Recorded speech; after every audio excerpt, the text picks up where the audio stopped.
Dia cantik, cerdas, dan sukses secara finansial. Tetapi perempuan energik ini toh lebih memilih untuk masuk ke kampung-kampung kumuh untuk membantu masyarakat di sana. Siapa dia dan apa yang dia lakukan? Ini dia kisahnya.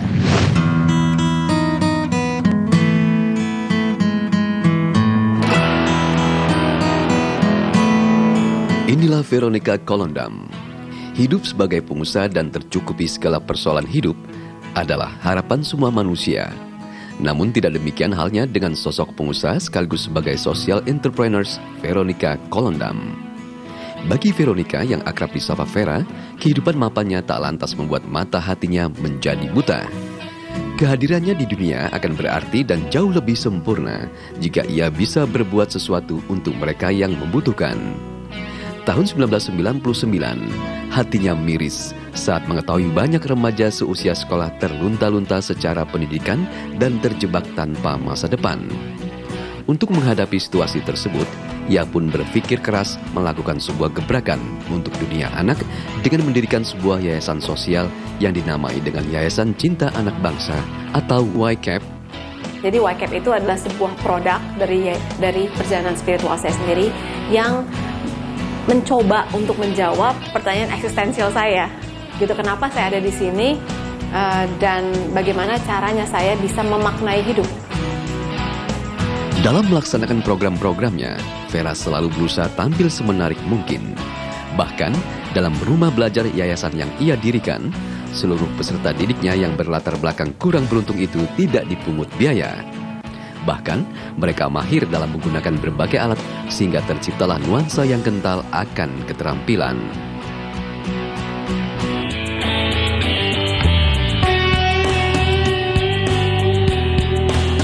Tak berhenti di situ, sosok founder and chief executive officer YCAP, Vera tak sungkan untuk turun langsung memberikan bantuan kemanusiaan bagi korban bencana alam. Bahkan di tengah kesibukannya sebagai pengusaha, kepeduliannya untuk meningkatkan rasa kemanusiaan terhadap sesama, Vera tak sungkan datang dan berkunjung ke rumah warga miskin kota untuk menjadikan mereka menjadi manusia yang lebih baik dan bermasa depan.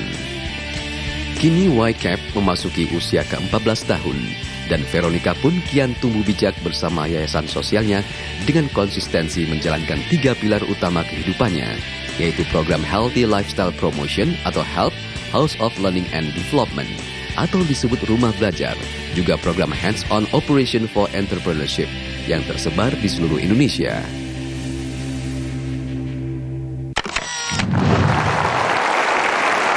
Dan mari kita sambut Vera Kolondam.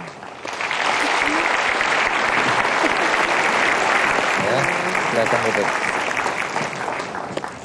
Menarik karena Anda aktif untuk membantu anak-anak muda korban narkoba. Kita lebih kepada pendidikan. Oh, pendidikan. Pencegahan Iya. narkoba yang kita berikan kepada anak-anak di sekolah. Karena buat kita mencegah lebih baik daripada mengobati. Kenapa kok tergerak untuk membantu anak-anak muda ini? Iya, jadi awalnya memang punya satu panggilan untuk membangun remaja Indonesia. Kita mengidentifikasi dong hal-hal apa yang menghancurkan. Kalau kita mau membangun, yang menghancurkan apa? Kita lakukan semacam survei kecil-kecilan, nanya-nanya orang tua muda ya waktu itu.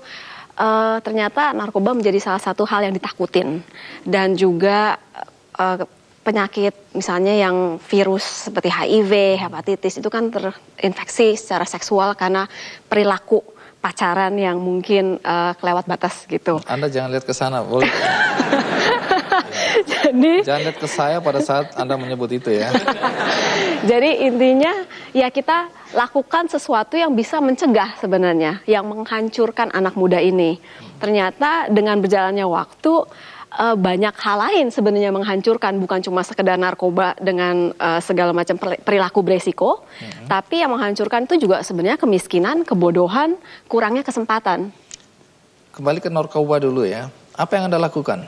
Mempromosikan gaya hidup sehat di sekolah-sekolah. Artinya kita pergi dari satu sekolah ke satu sekolah yang lain untuk memberikan pelatihan, memberikan juga training kepada anak-anak muda supaya mereka tahu bahaya dengan menyalurkan energi atau keingintahuan yang besar ini kepada aktivitas-aktivitas yang lebih positif. Misalnya kita mengajak anak-anak muda ini pertama kali nih om-om dan tante-tante yang datang ke sekolah kasih misalnya penyuluhan ya. Lama-lama kayaknya nggak efektif, bahasanya aja nggak nyambung sama anak-anak ya kan. Akhirnya kita bikin program peer to peer, artinya member get member. Jadi kita melatih anak remaja, si remaja yang kita latih ini suruh ngejangkau teman-temannya. Kita panggil ini program Ripple, karena seperti riak. Jadi kalau kita menjangkau misalnya melatih 100 anak, biasanya mereka semuanya bisa menjangkau sampai 5.000 anak. Karena satu pelatih yang kita latih itu. Jadi menggunakan bahasa anak-anak juga. Jadi sesama juga. Mereka. Nah, perjuangan Anda untuk narkoba bahkan bukan cuma nasional ya, sampai internasional ya. Iya. Apa yang Anda lakukan di dunia internasional? Lebih kepada kebijakan, karena kita bermain di tatanan PBB, United Nations, di mana kita sebagai organisasi kan mendapat special consultative status, jadi seperti konsultannya PBB gitu. Nah, kita biasanya diminta pendapat untuk menyamakan policy atau kebijakan dunia, apakah ini bisa nyambung, masuk ketika diimplementasikan oleh NGO. Nah, mengenai YCAP tadi, apa tadi? Yang pertama Healthy Lifestyle Promotion singkatannya. Untuk narkoba artinya ini ya? mempromosikan gaya hidup sehat, narkoba, HIV, dan juga pacaran sehat dan anti bully sekarang. Pacaran sehat itu gimana ya? Oh, ada jawabannya gini. Apa jawabannya?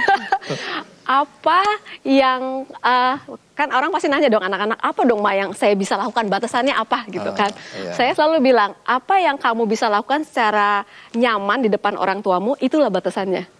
Jadi kalau nggak ada orang tua, tetap batasannya waktu ada orang tua. Jadi kita bayangkan bahwa ada orang tua depan kita, pacarannya tegang gitu. Kira-kira begitulah. Baik, terus kemudian berikutnya hold itu apa? Jadi HOLD ini sebenarnya House of Learning and Development. Iya. Ini adalah rumah belajar. Dan lewat rumah belajar kita memberikan kesempatan kepada yang putus sekolah untuk lanjut. Kepada yang mungkin sekolahnya pas-pasan, kita berikan keterampilan supaya bisa matching dengan apa yang dibutuhkan oleh market. Ini sudah jalan ya? Di jalan, dari tahun 2002 kita mulai inkubasi, tahun 2003 sampai sekarang, mulai dari 1, sekarang kita udah punya, mungkin sampai tahun ini kita akan buka lebih dari 50. 50 rumah belajar? Ya, mulai dari yang mungil-mungil, sampai yang cukup besar dengan 23 jumlah kelas, ruang kelas. Udah berapa banyak anak-anak yang sempat belajar di rumah belajar ini? Tahun lalu, 2012, turnover-nya sekitar 12.000. 12.000? Iya. Tapi total dari tahun 2003 kita full swing itu mungkin udah hampir 30.000. Jadi memang per tahunnya kita akan berkembang dan akan tambah lah. Saya tetap penasaran, orang seperti Anda kan harusnya nggak susah-susah nih. Sama seperti Kang Emil tadi, hidupnya udah enak, kenapa cari-cari susah? Emang susah? Enggak susah. Ya perasaan saya. Pada saat ketika saya mulai mendirikan YCAP itu, saya bergumul dengan sebuah panggilan ya, yang dimana hidup tuh nggak cuma buat diri sendiri, hidup tuh harus berbagi. Nah itu yang membuat saya masuk ke dalam sebuah pemahaman bahwa kita tuh butuh menambahkan atau meneteskan, menuangkan sedikit nilai kekal itu dalam kehidupan kita yang sementara. Dan Anda merasakan itu katanya pada usia 26 tahun? 26, waktu lagi pas ulang tahun mau 26 dan mulai tergerak dan mulai kayaknya kepanggil-panggil kayak utang gitu sama Tuhan. Saya sampai seumur ini kok nggak merasakan apa-apa ya? Mungkin, iya. Mungkin perlu bergaul sama Anda dulu ya.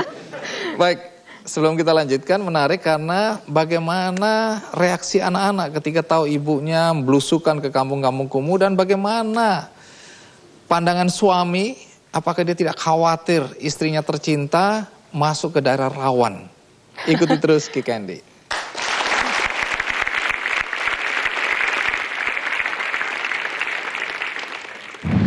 Kita maunya kalau mamanya dagang rujak, anaknya kerja dong di Sudirman misalnya. Pakai dasi dong kayak Bang Andi.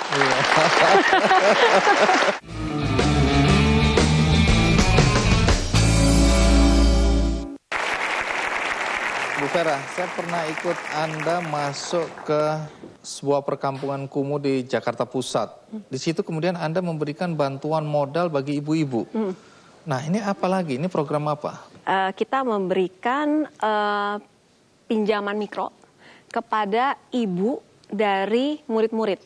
Ibu dari murid-murid. Nah, tujuannya? Asal muasalnya begini, karena waktu kita mulai dengan rumah belajar, retention dari murid itu tuh rendah, karena mereka kan terlibat jualan kesini kesana sehingga suka nggak hadir di sekolah. Oh, jadi keluarga memanfaatkan mereka ini sebagai untuk alat produksi, ya, untuk mendapatkan ya, uang. kan, ya. Okay. Jadi mereka terlibat dalam ekonomi keluarga. Sehingga karena program kita semuanya bersertifikat dari universitas atau dari market leader yang industri tertentu itu, ini nggak bisa sembarangan.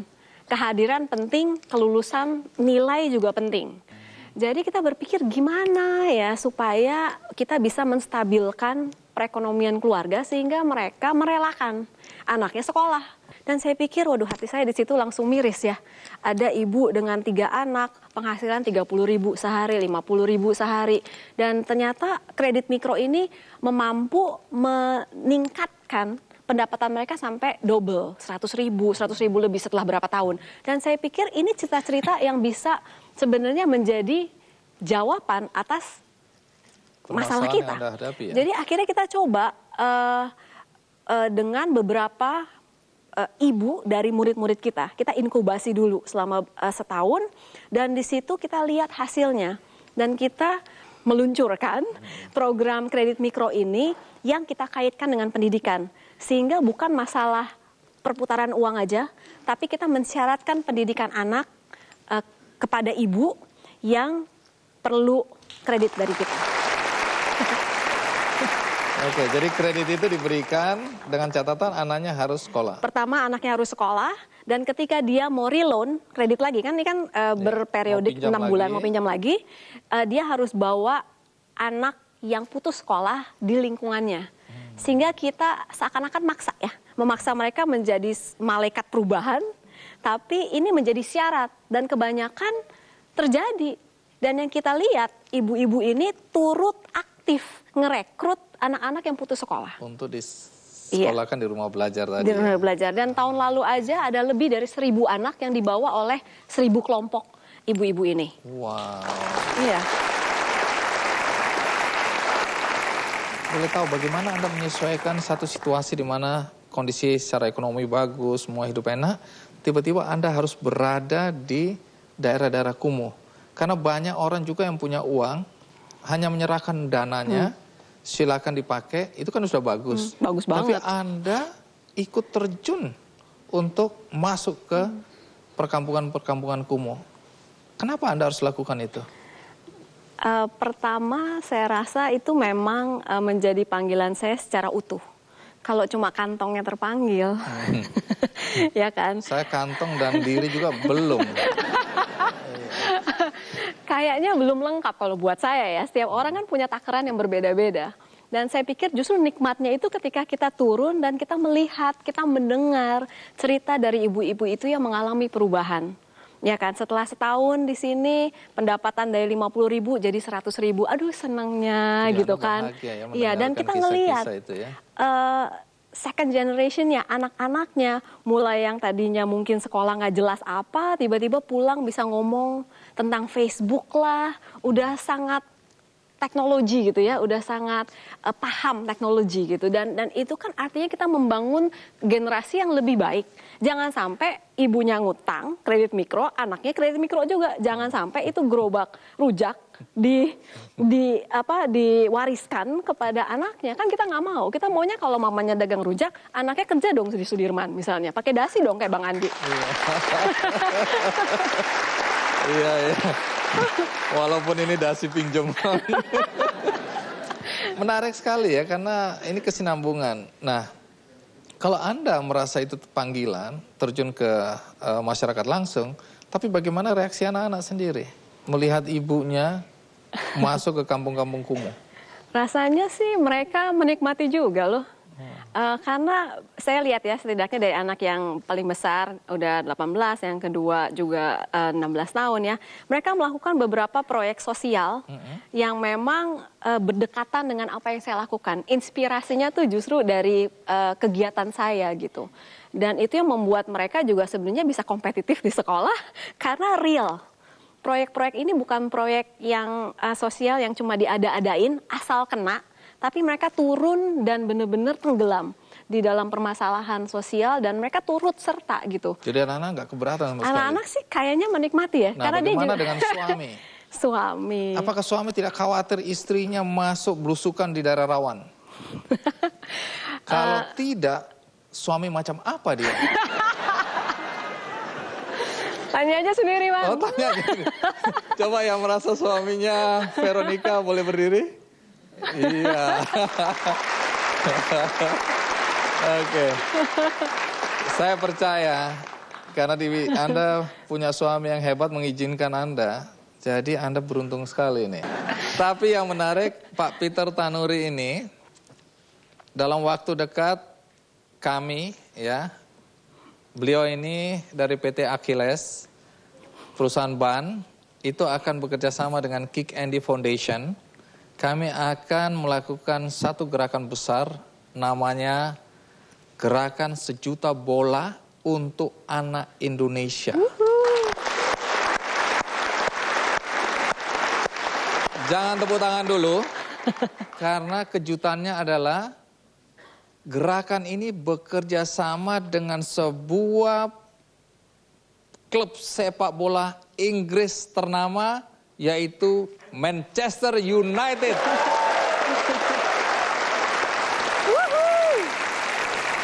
Apa harapan Anda terhadap masa depan bangsa kita ini?